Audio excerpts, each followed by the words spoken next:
Afternoon everyone, কেমন আছো তোমরা সবাই? আমি Riya and welcome back to my channel ইচ্ছে ডানা। আজকে ব্লগটা ঠাকুরঘর থেকে শুরু করলাম, কারণ আমি কিন্তু এখন স্নান পুজো করে একদম রেডি আমি। আর আজকে আমরা যাচ্ছি বড় মার কাছে, নৈহাটিতে।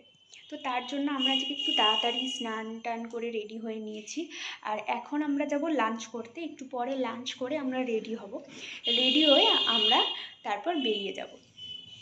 তো তাই জন্যেই আজকের এই ব্লগটা শ্যুট করা। আজকের ব্লগটাও স্পেশাল হতে চলেছে ডেফিনেটলি, কারণ আমরা আজকে যাচ্ছি বড় মার কাছে।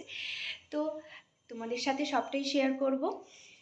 আর আমরা কিন্তু সবাই মিলেই যাচ্ছি, মানে এখানে আমরা তিনজন আর তার সাথে আমার মা বাবা সবাই মিলেই আজকে যাব বড় মার কাছে। আমি এর আগেও একবার গিয়েছিলাম, কিন্তু মা বাবার বা রাহুল মামুনি এদের কারোরই যাওয়া হয়নি ওখানে, ওরা প্রথমবার যাবে। সাথে থাকো, দিন দেখতে থাকো ব্লগটা। আমি লাঞ্চ টাঞ্চ করে আবার তোমাদের সামনে আসছি। আমি এদিকে লাঞ্চ করে চলে এসেছি, আমাদের সবার লাঞ্চ হয়ে গেছে। এবার আমরা আস্তে ধীরে রেডি হব। আর আমি আজকে শাড়ি পরেই যাচ্ছি। তো এই যে এই শাড়িটা পরছি, এই যে আমি এই শাড়িটা পরছি, তোমরা এর আগেও দেখেছো, যেটা আমি ওই ভাইফোঁটার দিন পরেছিলাম। তো সেই শাড়িটাই আমি আজকে পরছি। তো চলো আমি এখন রেডি হই, রেডি হয়ে তারপরে আসছি তোমাদের সামনে। ও ফ্রেন্ডস, দেখো আমি একদম রেডি হয়ে গেছি, আর এই হচ্ছে আমার ফাইনাল লুক আজকের। তো আমি কিন্তু এইভাবে যাব না, ভেবো না যে এইভাবেই যাব। তো আমি এটার উপর সোয়েটার স্টোল সবই নেব, কিন্তু বাইরে প্রচণ্ড ঠান্ডা। তো এই যে রেডি হয়ে তোমাদের সাথে একটু শেয়ার করলাম, কেমন লাগছে সবাই জানাবে। আর নিচে ওরা রেডি হয়ে গেছে, মা বাবাও এইদিকে রেডি, ফোন করেছিল। আর আমরা এখনই বেরিয়ে যাব, আর বেশি দেরি করব না। তো চলো বেরিয়ে তোমাদের সাথে আসছি। টাটা। এই যে রাহুলকেও একটু দেখিয়ে দিলাম তোমাদের, আর এই যে মামুনিও এদিকে রেডি হয়ে গেছে, মামুনিরও ফুল লুকটা তোমাদের সাথে শেয়ার করলাম। আর এই যে আমরা বলতে বলতে বেরিয়েও গেছি রাস্তায়, কারণ আমরা অলরেডি অনেকটা লেট, আরও আগে বেরোলেই হয়তো ভালো হতো, কিন্তু ওই যে হয়ে যায় লেট, কিছু করার নেই আর কি। এদিক ওদিকের কাজগুলো সেরে তো বেরোতে হয়, তাই জন্য। আর এই যে দেখো মা বাবাও এখানে চলে এসেছে, আমরা সবাই মিলে স্টেশনে দাঁড়িয়ে আছি এখানে। আর এই যে সবাই মিলে একটুখানি গল্প, ওই হাসি সব কিছুই হচ্ছিল স্টেশনে দাঁড়িয়ে দাঁড়িয়ে। আমরা ট্রেনের জন্য ওয়েট করছিলাম, আর সবাই মিলে একটুখানি কথা বলছিলাম আর কি। এই আর কি, তার মাঝখানেই টুক করে একটু তোমাদের সাথে ভিডিওটা শেয়ার করলাম। দেখো ট্রেন নেই এখনও পর্যন্ত, কখন আসবে জানি না। আর অনেকক্ষণ পরেই প্রায় ট্রেনটা পেয়েছিলাম। আর এই যে দেখো আমরা নৈহাটিতে চলেও এসেছি। এখন প্রায় 3:30 মতো বাজে, আমরা জাস্ট নৈহাটি স্টেশনে এসে পৌঁছালাম। এবার আমাদেরকে ওভারব্রিজ ক্রস করে ওই পারে যেতে হবে। এই যে দেখো বলতে বলতে ওভারব্রিজেও উঠে গেছি, এখন ওই পারে যাব। এই ওভারব্রিজ থেকে তোমাদের সাথে একটু চারপাশটা শেয়ার করছি। বেশ ভালো লাগছিল দেখতে, মানে উঁচু থেকে তো বেশ ভালো লাগে, অনেকটা দেখা যায়। তো সেই জন্য তোমাদের সাথেও একটু শেয়ার করলাম আর কি। এবার ওই পারে গিয়েও টুকটাক কিছু কাজ আছে, সেগুলো সেরে তারপরে আমরা মন্দিরে যেতে পারবো পুজো দিতে।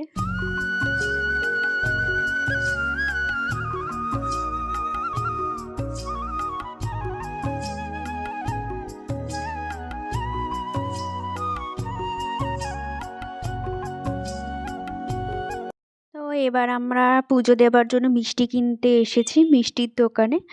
তো আমাদের মিষ্টি নেওয়া হয়ে গেছে। তো তাই এই যে দেখো মিষ্টি নেওয়া হয়ে গেছে, আর তারপরে আমরা চলে এসেছি ডালা কিনতে পুজোর। এখান থেকে আমরা 2টো ডালা নিয়েছি।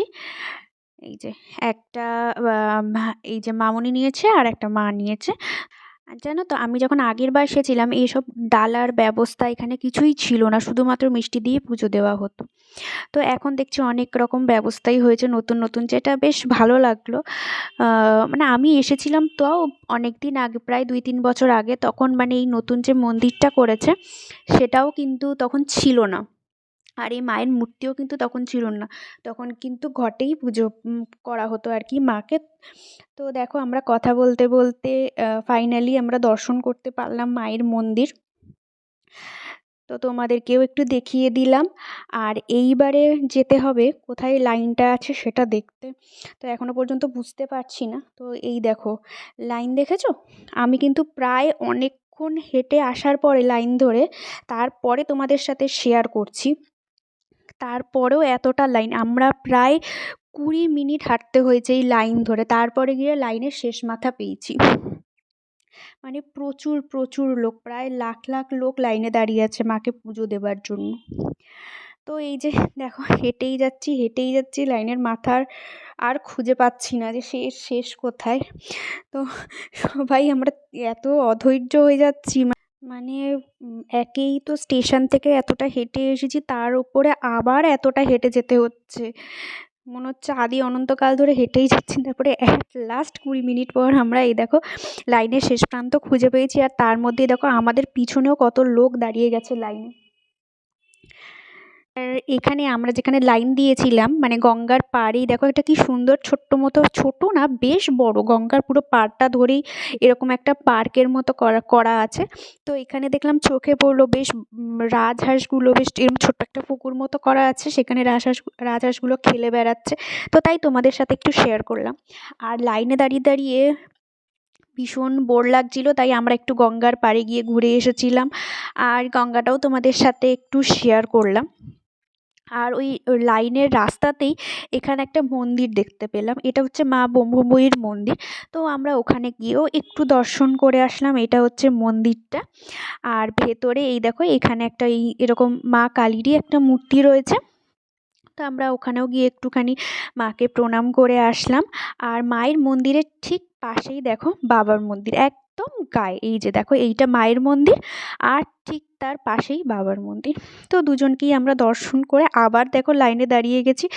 প্রায় তোমাদের সামনে এলাম প্রায় 2.5 ঘন্টা পরে, এখনও আমরা লাইনে, মন্দিরের কাছাকাছি যদিও চলে এসেছি তবুও মন্দিরের ভেতরে এখনো পর্যন্ত ঢুকতে পারিনি।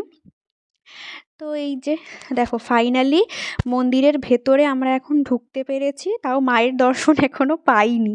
ঠিক আছে, তো এই যে এখনো পর্যন্ত হেঁটেই চলেছি, কিন্তু মানে একটাই ভালো কথা যে মন্দিরের ভেতর ঢুকতে পেরেছি। আর এই দেখো ফাইনালি মাকে দেখতে পেরেছি, যেটা আমার অনেক দিনের ইচ্ছে ছিল।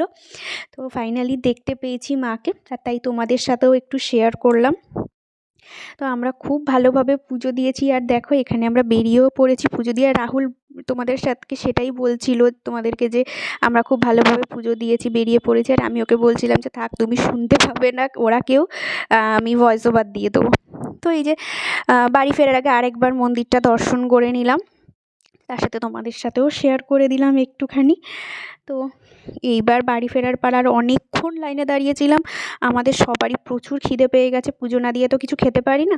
তাই এখানে আমরা একটা দোকানে চলে এসেছি, এখানে সবাই মিলে কচুরি আর ছোলার ডাল খাচ্ছি। আর তার সাথে নিয়েছিলাম একটু মিষ্টি।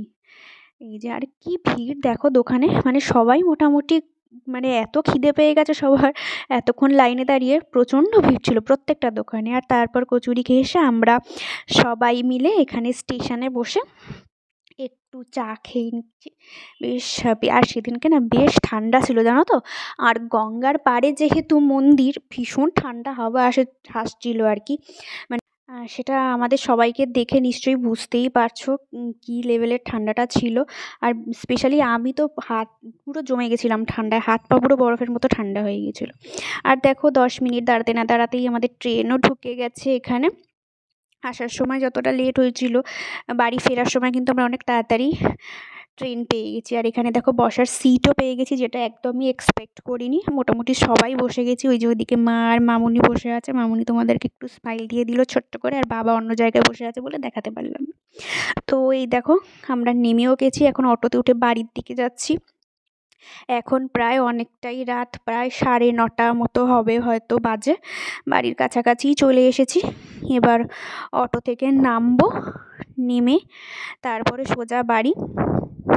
খুব যে একটা টায়ার্ড লাগছে তা নয়, কারণ যেহেতু বেশ ঠান্ডাটা বেশ জাঁকিয়ে পড়েছে, তো সেই কারণে টায়ার্ডনেসটা এতটা নেই আমাদের। তবে মামুনির শরীরটা একটু খারাপ হয়ে গিয়েছিল ওখানে এতক্ষণ লাইনে দাঁড়ানো, তো বুঝতেই পারছো এতক্ষণ মানে প্রায় 3 ঘন্টা আমরা লাইনে দাঁড়িয়েছিলাম ওখানে। তো তাই জন্য মামুনির শরীরটা একটু খারাপ হয়ে গিয়েছিল, তো এখন মোটামুটি ঠিক আছে। এই যে দেখো পেছনে। তো আমরা নেমেও গিয়েছি অটো থেকে, এবার বাড়িতে যাচ্ছি। তো চলো এবারে সোজা বাড়িতে গিয়ে তারপর তোমাদের সামনে আসছি। দেখো আমরা জাস্ট বাড়িতে ঢুকলাম, এখনো পর্যন্ত চেঞ্জও করিনি। এই যে এখন চেঞ্জ করব আস্তে ধীরে। তো টায়ার্ড যে খুব একটা হয়েছি সেটা না, কষ্ট হ্যাঁ অনেকক্ষণ লাইনে দাঁড়াতে হয়েছিল, তবে যেহেতু ঠান্ডাটা ছিল আমার খুব একটা কষ্ট হয়নি। মামুনির একটু শরীর খারাপ হয়ে গিয়েছিল, তো বাদবাকি আমরা সবাই মোটামুটি ঠিকই ছিলাম, অসুবিধা কিচ্ছু হয়নি। আর যেটা একটা সবথেকে ভালো ব্যাপার যেটা, সেটা হচ্ছে খুব ভালোভাবে পুজো দিতে পেরেছি, যেটা হচ্ছে প্লাস পয়েন্ট আর কি, যেটার জন্য আমরা গিয়েছিলাম। খুব ভালোভাবে পুজো দিতে পেরেছি। আর এখন সময় প্রায় 9:45। এখন বাড়িতে ঢুকলাম, তো এখন চেঞ্জ করবো, চেঞ্জ করে তারপরে ডিনার করে তারপরে তোমাদের সামনে আসছি ব্লগটা শেষ করার জন্য। তো ফাইনালি আমাদের ডিনার সব কমপ্লিট হয়ে গেছে। আমরা এখন জাস্ট শুয়ে পড়বো। আর আর ভীষণ টায়ার্ড লাগছে এখন। রাহুল অলরেডি শুয়ে পড়েছে, এখন আমিও শুয়ে পড়বো। তো আজকের ব্লগটা এতটুকুই ছিল। যদি তোমাদের ভালো লেগে থাকে তাহলে please like, share, comment and subscribe করে আমার পাশে থেকো। আবার দেখা হবে নতুন কোনো দিন নতুন কোনো ভিডিওর সাথে। সবাই খুব ভালো থেকো, সুস্থ থেকো। আজকের মতো সবাইকে টাটা, গুড নাইট।